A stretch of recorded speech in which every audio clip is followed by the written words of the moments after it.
আর আমি সিঙ্গেল এখন।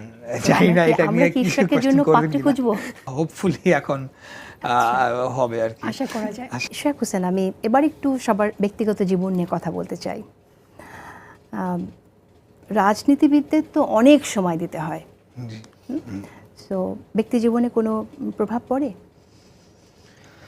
ডেফিনেটলি তা তো পরে আমাদের ব্যক্তি জীবনটা আমি জানি না হুমাম ভাই রুমিনা পার কীরকম, বাট আমার ব্যক্তি জীবনে তো মানে আমার যারা বন্ধু বান্ধব রয়েছে সমসাময়িক আমার যারা, তাদের থেকে আমার ব্যক্তি জীবন অনেক ডিফারেন্ট। এমনকি এখন আমার ব্যক্তি জীবনে বন্ধুর সংখ্যাও মানে বন্ধু তো বন্ধুই রয়ে গেছে, বাট রেগুলার যোগাযোগ হয় এরকম বন্ধুর সংখ্যাও হাতে গোনা দুই তিনজনে নেমে এসেছে।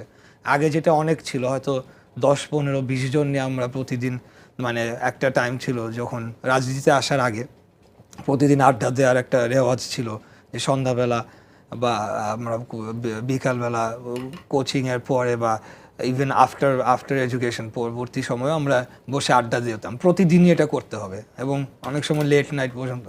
এখন দেখা গিয়েছে অনেক বন্ধুদের সাথে 5 বছরেও একটা যোগাযোগ হয় না বা হয়ে ওঠে না। এটা কি সময় ম্যানেজ করা যায় না? এটা টাইম, মেইনলি মূলত টাইম এবং ফোকাস দুইটাই তো আমাদের। তো যেহেতু স্পেশালি আন্দোলনের মুডে যখন আমরা পুরোপুরি চলে যাই, গত কয়েক বছরে যেটা হয়েছে, তখন আমরা আসলে আর এটা মেনটেন করা হয় না। দেখা গিয়েছে যে অনেক সময় তো মামলা হামলার কারণে আমরা আত্মগোপনেও মাসের পর মাস থেকেছি, কোনো যোগাযোগ থাকে না, ফোন নাম্বার বারে বারে পরিবর্তন হয়েছে, কেউ যোগাযোগ করে রাখতে চাইলেও আমার এন্ড থেকেই সেটা করতে পারি না। তো এটা একটা বড় প্রভাব যে সোশ্যাল লাইফটা এখন খুব লিমিটেড হয়ে গিয়েছে। এখন বন্ধুর সংখ্যাও মানে রেগুলার যাদের সাথে যোগাযোগ হয় সেটা অনেক নিচে নেমে এসেছে এবং হাতে গোনা 2-1 বলা যায় যাদের সাথে যোগাযোগ হয়। ফ্যামিলিতে কতজন আছেন? ইশরাক কি বিবাহিত? আমি, আমার বড় বোন আছে আর আমার ছোট ভাই আর আমার মা। আমরা তিনজন। আমার বোন দেশের বাইরে থাকেন, উনি তার 3টা বাচ্চা হয়েছে এবং ফ্যামিলি নিয়ে হাজবেন্ড সহ শি সেটেলড অ্যাব্রড। আর আমার ছোট ভাই হি ইজ অলসো ম্যারিড, ওরও বাচ্চা হয়েছে 3-4 মাস আগে।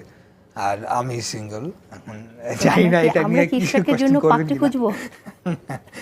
না, আমি ডেফিনেটলি বিয়ে করব, যেটা আমার এই প্রশ্নটা আমার অনেক ফেস করতে হয় বিভিন্ন, স্পেশালি রাজনীতি করলে তো এটা এলাকায় গেলে ওখানে মুরব্বীরা তো বলে আর আত্মীয়রা তো রয়েছেনই যে কবে কেমনে কি। তো এতদিন তো একটা এক্সকিউজ ঠিক ছিল না, বাট এটা রিয়ালিটি। এক্সকিউজ হলেও এটা রিয়ালিটি ছিল যে আসলে বিয়ে করার মতো বা করার মতো টাইম বা ফোকাস অ্যান্ড আমার জীবনে ওরকম কেউ ছিল না যে আমি জাস্ট করে ফেলবো, সেরকমও ছিল না। সো একটা বিয়ে তো আসলে এমনি করে ফেলা যায় না, it's also an emotional invest